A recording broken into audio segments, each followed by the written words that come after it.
Hi, and welcome to the show. Thanks very much for joining us once again. We always appreciate your attendance. Today, we're going to be speaking with Gerald Burden. He's the owner of American Water Surveyors. Thanks very much for joining us today, Gerald. Thanks for having me. So, Gerald, give us the overview. What does your company do? Our company conducts groundwater surveys for individuals and companies who are planning on drilling a water well. We help them determine, first of all, if there's a presence of groundwater, and then if we do detect groundwater, we can give them the approximate depth and a yield range in gallons per minute. And where is your company based, and what is your service area? We're based in Fort Worth, Texas, and we service primarily the southwest and the southeast part of the United States. However, we can go anywhere that we can drive a pickup truck to. And how long have you been in business? We've been in business almost 6 years now.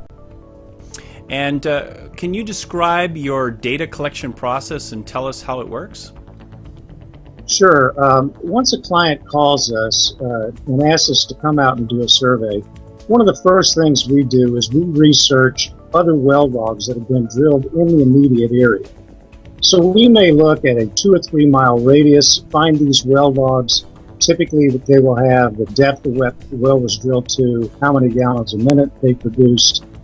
They will have the GPS coordinates, which allows us to plot them on a topographical map program we have so that we can see precisely where they are related to where the client's property is.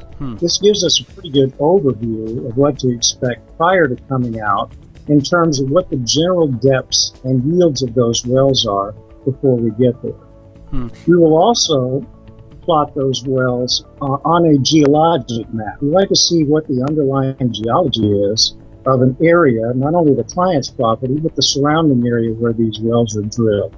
And that gives us a pretty good idea of what to anticipate in terms of our proper parameters or setup we need for our computer based on the underlying geology.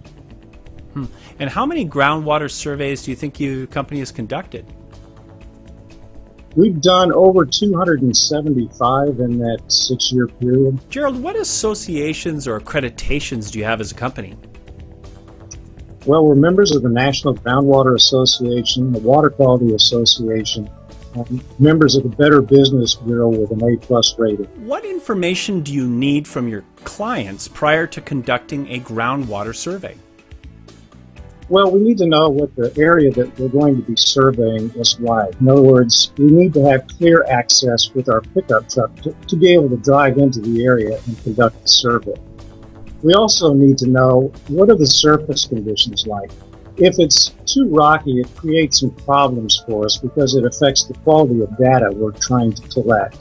Probably the best way to describe this, Carson, is if you took a backhoe and you took one scoop of dirt or one bucket of dirt with that backhoe and dumped it down on the ground, if that bucket of dirt was more than 30% rock, it would probably create problems for us.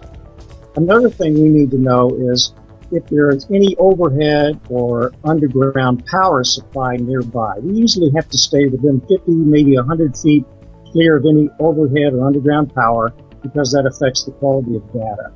And then finally, if the client has a well, an existing well, we would like to know if they do, and then if they do, we'd like to have the known depth and yield of that well so we can conduct a calibration test next to that. And what if the client doesn't have a well to calibrate to? Well, if they don't, that's fine. We can still conduct a survey. However, if they possibly have a neighbor within a mile that has a well with known depth and yield, we can actually do the calibration test at that neighbor's house. Do the clients get the results of the survey immediately? No, they don't. We take the data that we collect back to our office where we do the analysis and the interpretation, and we create a written report that we turn around in 15 business days or less.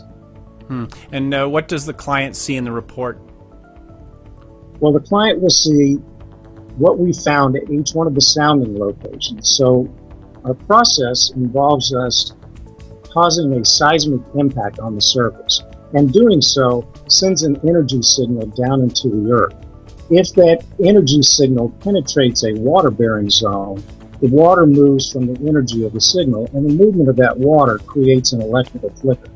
So we capture that electrical activity at the surface by having some copper-clad ground rods driven in the ground about 3 feet deep. So that description is a sounding.